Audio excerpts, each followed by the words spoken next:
Hello everyone, my name is Aria, and today, I want to share a personal story about learning English, a journey that changed my life in ways I could never have imagined. It's not just about learning a language. It's about overcoming fear, embracing challenges, and discovering strength within yourself. When I was 16, English was just another subject at school. I didn't care much about it until one day, I overheard two tourists at the market asking for directions. They seemed lost, frustrated even, and none of the people around could help them. I wanted to step in and assist, but I froze. The words were there in my mind, but I couldn't say them. That moment haunted me. It wasn't just embarrassment. It was a realization. I wanted to connect with the world, and English was the bridge. So I decided to take it seriously. I bought a second-hand English grammar book and started watching movies with subtitles. At first, it felt like a mountain I couldn't climb. The rules of grammar were confusing. The pronunciation felt impossible. And every time I tried to speak, I felt like an imposter. One of my classmates once laughed at me when I mispronounced the word focus, turning it into something inappropriate. That laughter echoed in my mind for weeks, making me afraid to speak again. But deep down, I knew that giving up wasn't an option. I decided to turn my fear into fuel. I started practicing in front of a mirror every night. I would mimic the characters from movies, trying to copy their expressions and accents. It felt silly at first, but it became my secret weapon. Slowly, I began to feel more confident, at least in front of my reflection. One day, our teacher announced an English speaking competition. My heart raced as she explained the rules. I wanted to join, but the memory of being laughed at still lingered. However, something inside me pushed me forward. If I don't try now, I never will, I thought. I signed up, even though my hands were trembling.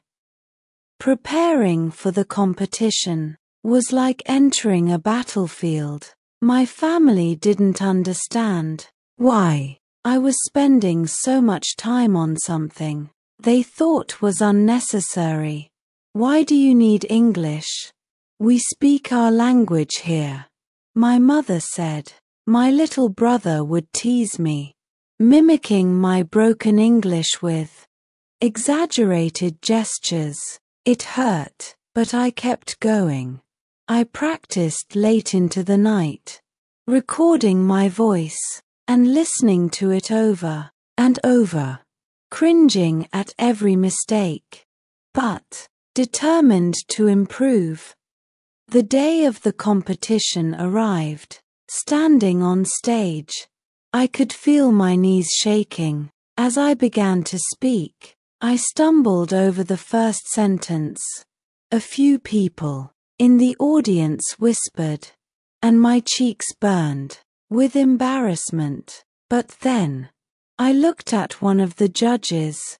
She was nodding, as if encouraging me to keep going. I took a deep breath and continued.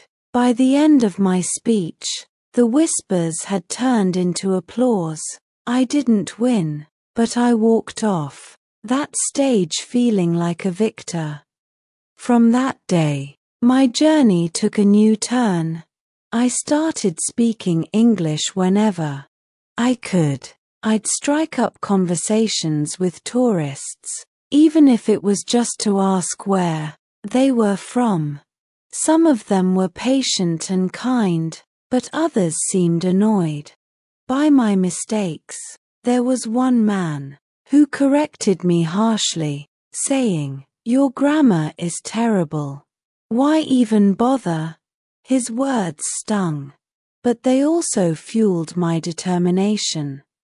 I began to seek out every opportunity to improve. I joined an online forum for English learners and connected with people from around the world. One of them, a girl named Mia from Brazil, became my language partner. We would practice speaking over video calls, laughing at each other's mistakes, and celebrating small victories. She taught me to embrace imperfection and enjoy the process. But the biggest challenge came when I applied for a part-time job at a local cafe frequented by tourists. During the interview, the manager asked if I could handle speaking English with customers. I hesitated but said yes. On my first day, a group of foreign visitors came in. I froze for a moment, but then I remembered all the hours I had spent practicing. I greeted them with a smile and took their order.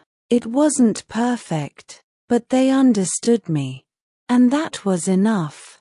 At the end of their meal, one of them said, "Your English is good. Keep it up." Those words felt like a trophy.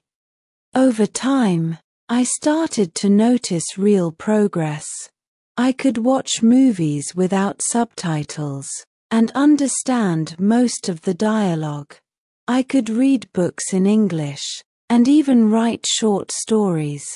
But the journey wasn't without setbacks.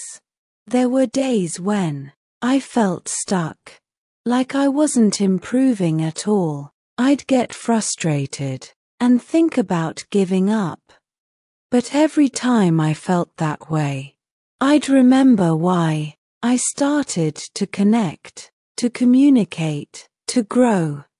One of the most rewarding moments came a year later. I was sitting in the park when a tourist approached me, asking for directions. This time, I didn't freeze. I spoke with confidence, guiding them to their destination. When they thanked me, I felt a sense of pride that words couldn't capture. It wasn't just about knowing English. It was about overcoming the barriers I had built in my mind. Learning English has taught me more than just a language. It has taught me resilience, courage, and the power of persistence.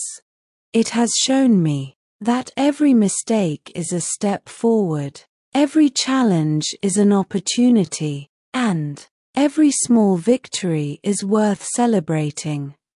So, to anyone struggling with English, I want to say this: don't give up. Embrace the awkward moments, laugh at your mistakes, and keep going. The journey is tough, but it's also beautiful. One day, you'll look back and realize how far you've come, and in that moment, you'll know it was all worth it.